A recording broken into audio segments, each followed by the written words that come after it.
잠들기 전 꺼내 먹는 지식 알사탕. 김성환의 시사야.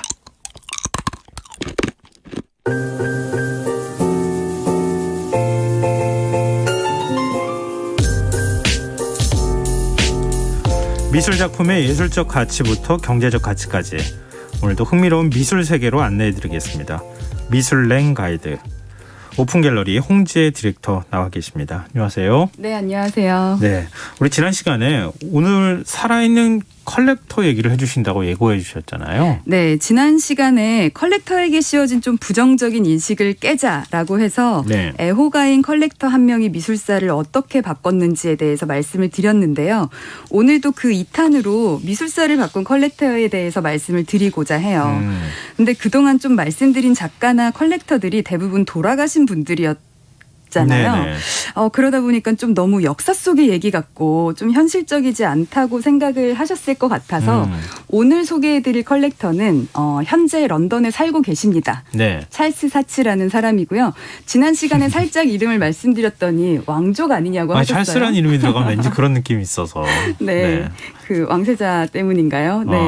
찰스 사치는 기업인입니다. 네. 사치앤사치라고 하는 광고 회사의 대표이고요. 이건 많이 들어보셨을 거예요. 들어보셨어요? 예. 네. 세계적인 슈퍼 컬렉터로도 유명하고요. 네. 그러니까 기업가에다가 광고 회사의 대표다. 느낌 오시나요? 광고 회사 대표면은 우리 꼭 광고 하려면은 네. 소비자의 트렌드 잘 읽어야 되잖아요. 그렇죠. 그런 유행에도 느낌이 좀 민감하고. 오시죠. 네. 네. 그게 관련이 있겠네요. 보니까. 네, 관련이 있습니다. 기업가이기 때문에 앙트프르너십이라고 하죠. 기업가 정신을 지닌 사람들의 특성을 좀 갖고 있었던 것 같아요. 기업가 정신이라고 함은 이를테면 불확실성과 위험을 감수하고 뭐 혁신적인 사고 뭐 혹은 그런 행동, 그다음에 기업가이기 때문에 시장의 새로운 가치에 뭐 창조를 하는 그런 도전 정신 같은 것들을 갖고 있었는데요. 네. 여기에 광고계까지 있으니 말씀처럼 트렌드에도 밝았겠죠. 그러네요. 네. 명민한 데다가 네. 우리 원래 그렇잖아요. 이렇게 베팅도 잘하는 사람들. 네, 그러니까. 좀 위험해도 베팅 딱 할 수 있는. 근데 여기에 네. 또 하나 붙은 게 있어요. 뭐요? 아내분이요. 미술사 전공을 한 미술 기자였기도 했습니다. 뭐 거의 딱 조건이 다 갖춰져 있는데. 그렇죠. 결혼을 여러 번 하셨는데요. 네. 두 번째 부인도 미술 잡지 기자였고요.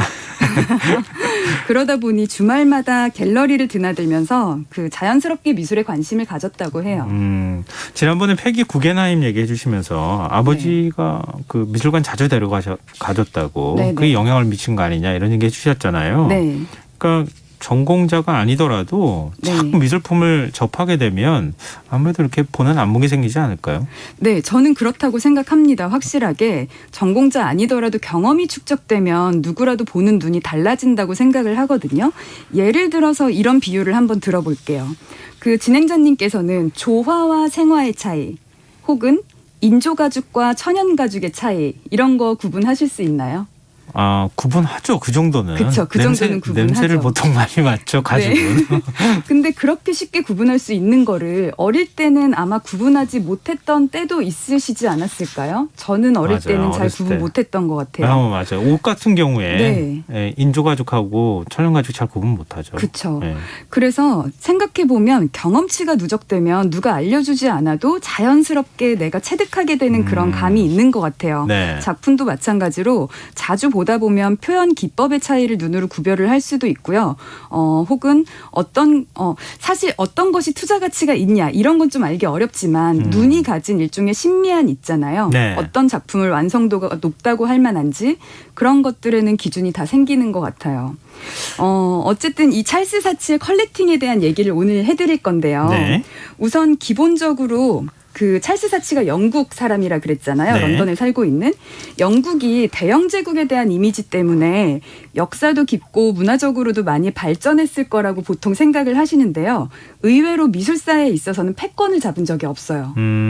유럽은 늘 미술에 있어서는 이탈리아와 프랑스가 주도를 했었고요. 네, 네. 영국은 늘 변방에 있었거든요. 네. 그러고 보니까 말씀하시니까 좀 그런 것 같아요. 지금 보니까 우리 뭐 로마 시대 때 이후로 네. 또 이탈리아가 계속 미술사에 있어서 굉장히 중요한 위치를 차지했고 네. 프랑스 파리는 뭐 말할 필요도 없을 것 같은데 그렇죠. 영국은 뭐가 있지? 잘 안 떠오르는데요. 한번 생각해 보세요. 영국 작가 중에 고전 미술에 있어서 영국 작가 잘 안 떠올라요. 이름이 그쵸, 없는데요. 없으실 거예요. 네. 왜냐하면 미술 전공자가 아니라면 영국 작가로는 윌리엄 터너 정도 아시려나요? 그것도 저는 들어본 것 같기는 한데 잘 모르겠어요. 네, 사실은. 가장 유명한 그 고전 작가가 윌리엄 터너일 정도로 영국 미술은 사실상 유럽의 미술사에 있어서는 이제 변방국이었다고 생각을 해주시면 되시고요. 네. 네, 근데 고갱 프랑스, 그렇죠. 피카소 스페인. 맞아요. 그럼 진짜 없긴 없네요. 네, 맞아요. 터너는 낭만주의 시대에 이제 활동을 했었는데 예. 사실 낭만주의라고 하는 것도 미술사의 역사 속에서는 굉장히 짧은 부분이거든요. 이를테면 뭐 고대 미술은 그리스 로마, 중세 미술은 이탈리아, 르네상스는 이탈리아, 인상주의는 프랑스, 입체파 프랑스. 그다음에 추상주의부터는 막 미국으로 넘어가고 요 사이에 아주 짧게 들어있던 그 낭만주의 시대에 활동했던 사람이 윌리엄 터너인데요. 네. 그 이외에는 아마 대중분들께 많이 알려진 사람 없을 거예요. 그러면 앞서 말씀하셨던 것처럼 찰스 사치라는 사람이 네. 영국 미술을 어떤 국제적인 반열에 네. 딱 끌어올리는데 큰 기여를 했다는 거예요. 네, 맞습니다. 그래서 오늘 소개해 드리려고 하는 거고요. 그 영국에 런던의 골드스미스라는 대학교가 있어요. 예. 요즘에는 많이 들어보셨을 수도 있을 것 같은데 이 골드스미스 미대가 굉장히 유명하거든요. 오늘 소개해 드릴 작가들 때문에 많이 유명해진 것도 있고요. 네. 1988년도의 일입니다. 그 당시에 졸업을 하는 대학생들이었고 나이는 한 24살 정도 됐을 거예요. 여기에 데미안 허스트라고 하는 학생이 있었는데 네. 이 학생이 주축이 되어서 전시를 하나 엽니다. 뭐라고 하냐면 친구들한테 야, 우리 작품도 많은데 사람들한테 못 보여준 채로 처박아 두지 말고 저기 창고 하나 빌려서 번듯하지 않더라도 우리 전시 한번 하자라고 한 다음에 창고를 빌려서 전시를 하는데 그때 모였던 그 졸업을 하는 젊은 작가들은 16명이었고요. 전시의 제목은 프리즈였어요. 그 얼어붙는다는 의미의 네. 꼼짝마. 라는 뜻의 전시를 열었는데요.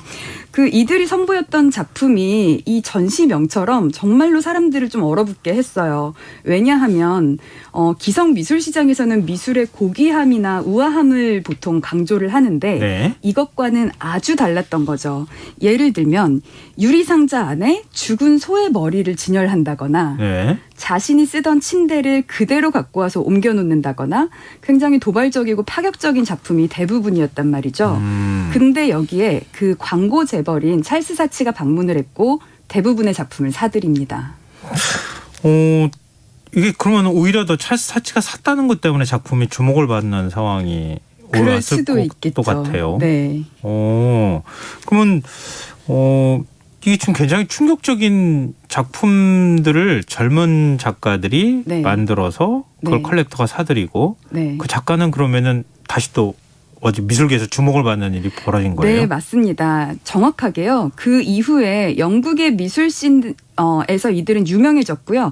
YBA라고 부르며 그 그룹을 주목을 받았는데요. 네. YBA는 영 브리티시 아티스트의 약자인데 젊은 영국 미술가라는 뜻이지만 젊은 영국 미술가들을 다 칭하는 건 아니고요.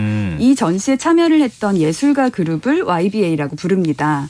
현대미술에서 굉장히 중요한 그룹이고 그렇기 때문에 그 청취자분들이 이 YBA라는 이름을 기억해 두셔도 좋을 것 같아요. 계속 미술사에서 앞으로 뭐 미술 작품 얘기할 때도 YBA, YBA 얘기 나오겠군요. 현대미술에 있어서 네. YBA라는 그룹이 중요했잖아. 이렇게 한 문장만 외워두셔도 어디서 아는 척하기 좋은 꿀팁이 될 것 같습니다. 네. 어쨌든 이 YBA 그룹이 첫 전시를 연 게 1988년도인데요. 네. 이 당시에 데미안 허스트의 나이는 27살. 그 당시에 찰스 사치가 이 그룹의 중심에 있던 그 데미안 허스트에게 한 가지 재밌는 제안을 하게 됩니다. 어떤 제안이었을지 궁금한데요. 네, 어떤 제안이냐면요. 데미안, 내가 당신이 만들고 싶은 어떤 작품도 만들 수 있도록 돈을 대줄게. 즉 예. 제작비를 내줄게. 예. 그러니까 너 하고 싶은 거 다 해. 와. 대신에 그 작품 내 거야 라는 제안을 합니다. 어떠세요? 제작비를 주기는 하는데 네.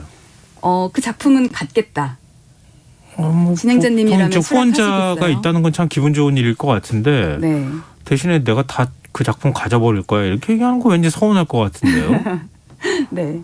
근데 그쵸. 예, 데미안 허스트는 어떻게 했어요? 제작비를 주는다는 면에서는 뭔가를 해볼 수는 있지만 작가의 이익은 없다. 어떤 면에서는 부당거래처럼 들릴 수도 있단 말이에요. 네. 근데 데미안 허스트는 받아들입니다. 콜, 나 그거 할게.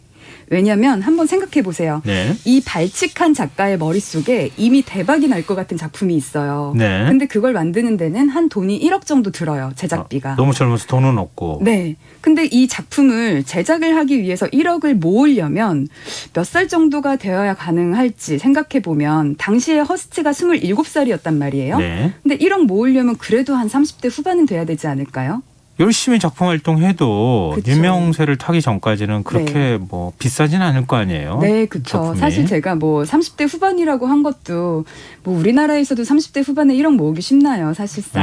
네, 어렵죠. 어쨌든 시간이 꽤나 오래 걸릴 텐데 데미안 허스트는 꽤 똑똑한 사람이었고 작품에는 소유권도 있지만 저작권도 있기 때문에 이 딜이 본인이 작가로 유명해지는 데 있어서 한 10년 이상 앞당겨줄 수도 있겠다라고 판단을 했던 것 같아요. 그래서 수락을 했죠. 실제로 유명세를 얻었어요? 얻었습니다. 그 작품에 대해서 좀 설명을 드리자면요. 작품 제목이 좀 어려워요. 예. 살아있는 자의 마음속에 있는 죽음의 육체적 불가능성.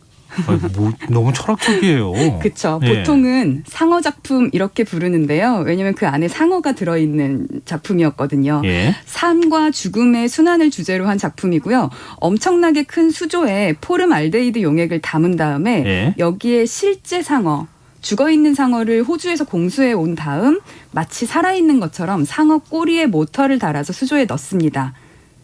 약간 혐오감 불러일으킨다고 얘기하시는 분도 있을 것 같아요. 네. 예. 이 작품으로서 그 당시에 그 데미안 허스트가 고작 27살이란 말이에요. 예. 미술학교를 갓 졸업한 청년이 하루아침에 완전 유명해지죠. 아직도 데미안 허스트 하면 이 제목이 어려우니까 그 상어 작가, 상어 작품 이렇게 할 정도로 이 작품은 데미안 허스트의 예술 세계에 있어서 중요한 작품이 되는데요. 네. 어떤 유명세를 그 뒤로 얻었냐면요. 4년 뒤에 그러니까 1995년 30살에 영국의 가장 큰 미술상인 터너상을 수상을 하고요. 예. 지금까지도 터너상을 받은 최연소 수상자입니다. 그리고 같은 해에 영국의 예술 잡지인 아트 리뷰가 뽑은 예. 세계 미술계 파워 10 중에 1위에 오르게 됩니다. 그러니까 영국뿐 아니라 세계적 그 작가 반열에 오르게 된 거죠. 예. 고작 30살의 나이에. 그래서 저는 좀 이런 생각이 들어요. 그 데미안 허스트가 순진하게 열정페이를 한 게 아니라 좀 꽤 전략적인 결정이 아닌가 이런 생각이 좀 들거든요. 결과가 좋았으니까 그렇게 네. 얘기할 수도 있겠다. 그렇죠. 근데 찰스 사치 입장에서는 네. 그렇게 유명한 작품을 가져버린 거잖아요. 네. 그 작품 소장한 찰스 사치도 유명해졌어요, 같이? 궁금하시죠? 예. 네. 찰스 사치도 찰스 사치는 사실상 기업가로 원래 유명했던 사람이고요. 예. 찰스 사치가 원했던 거는 유명세보다는 그 1억을 들인 작품을 되파는 거이지 않았을까요? 투자자로서. 가졌다는 게 유명세를 타는 게 아니라 네. 그걸 팔았다는 것 때문에 유명해졌어요? 유명세는 원래 있는 사람이었고요. 네. 그 기업가이기 때문에 네.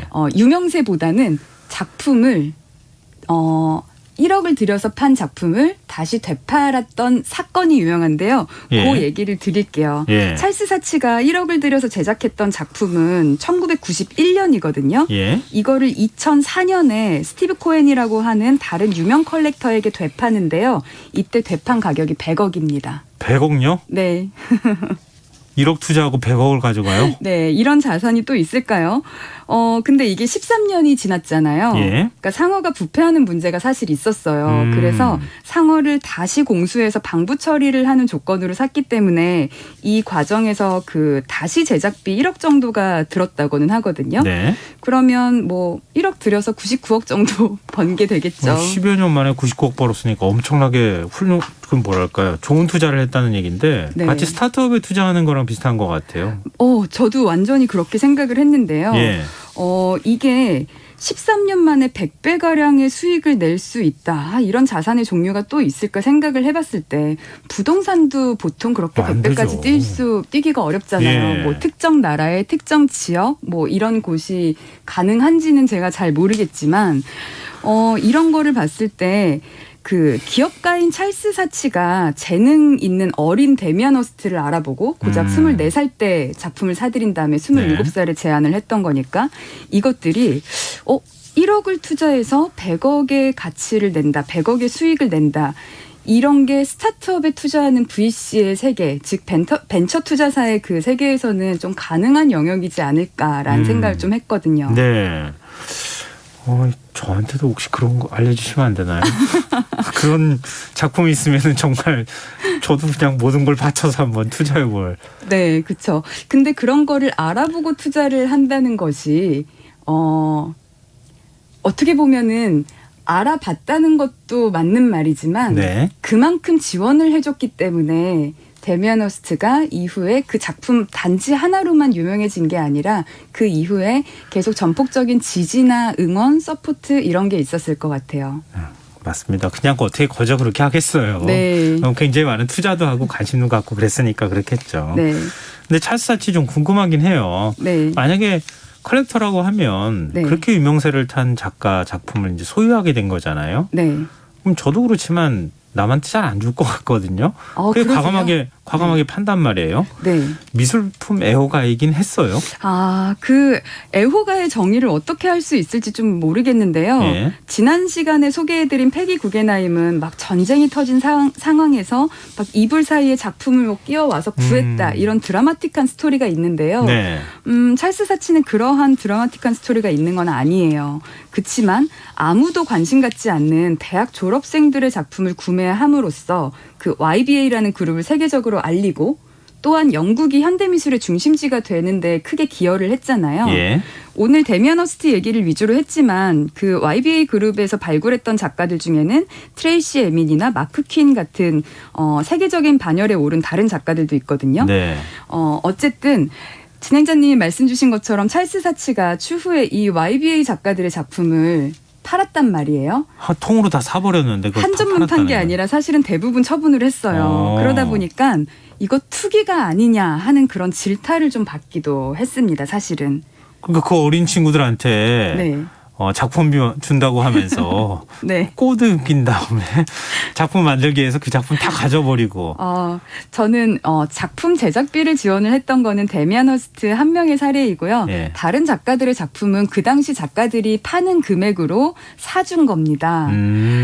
대신에 그 당시 샀던 것보다 훨씬 비싼 돈을 받고 다시 되팔았는데요. 네. 저는 이것이 이미 성장한 작가의 작품은 팔고 또 다른 젊은 작가를 발굴한다는 측면에서 볼 때는 비난받을 일은 아니라고 생각하거든요. 이를테면 뭐 제가 스타트업에 비유를 했었는데 진행자님도 그러시고 네. 스타트업에 투자를 했던 사람이 그 스타트업이 커졌을 때 다시 그것을 팔고 다른 스타트업에 또 지원을 해주고 하는 생리들이 계속해서 반복되는데 이것을 일종의 투기이거나 뭐 좀 이렇게 도덕적으로 잘못됐다고 보긴 좀 어려운 것 같아요. 그런 일들은 너무 많으니까. 네. 근데 그게 네. 작품으로 갔을 때는 왠지 심리상 이 작품을 이렇게 사서 이렇게 파는 게 괜찮아라는 생각이 좀 드시는 것 같은데 저는 사실 이게 또 되게 그 다음 후대의 젊은 작가들에게 기회를 줄 수 있는 뭐 좀 더 좋은 선순환적인 구조 아닌가 하는 생각을 합니다. 그렇군요. 그러니까 컬렉터에 대한 제 잘못된 인식을 지금 깨주고 계세요. 저도 이제 그 컬렉터에 대한 인식을 좀 바꾸면 어떨까 그런 생각을 좀 하게 되는데요. 네네. 그런데요, 현대미술을 어렵게 느끼시는 분들이 많을 것 같아요. 네. 아니 뭐 상어에 꼬리에다가 프로펠러 달았는데 뭘 그렇게 비싸게 훌륭한 작품으로 평가받아? 이런 분들 좀 있을 것 같은데 네.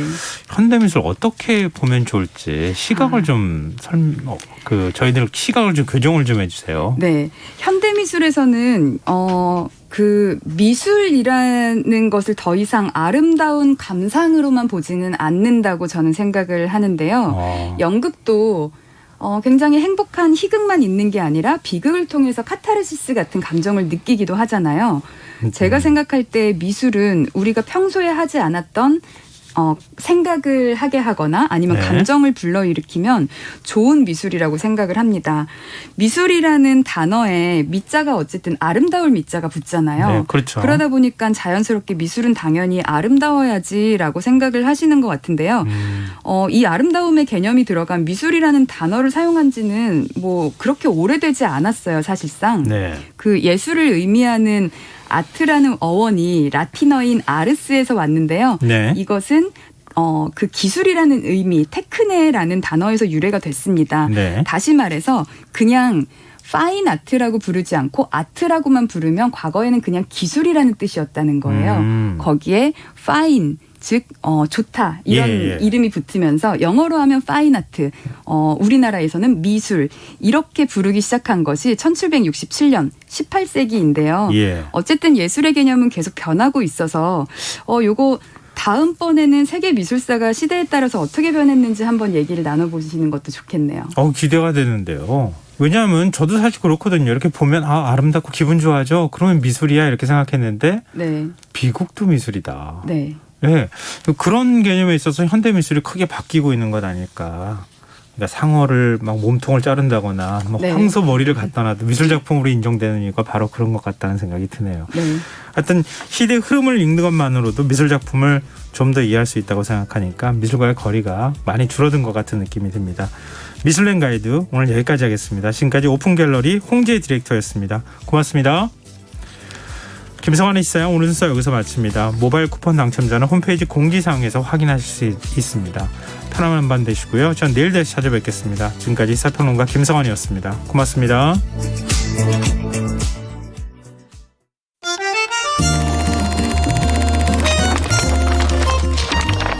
이달